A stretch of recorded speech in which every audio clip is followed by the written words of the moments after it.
Hello champs! Well, I am here with a big announcement and trust me, you do not want to miss it. Now, most of you all would agree that from 10th grade to 11th grade is a massive jump where most of the students struggle and they end up compromising their performance in the 12th board exam as well as the JEE exam.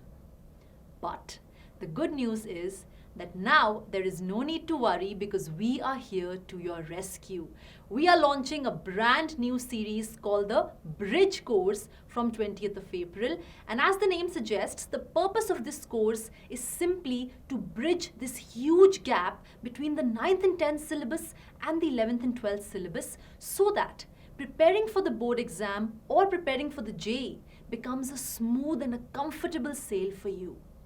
In this series, we will be covering some very fundamental concepts, basic ideas and results, some handy tricks, formulas and rules, which once if you master, trust me, you will enjoy your journey throughout 11th and 12th as well as the JEE preparation.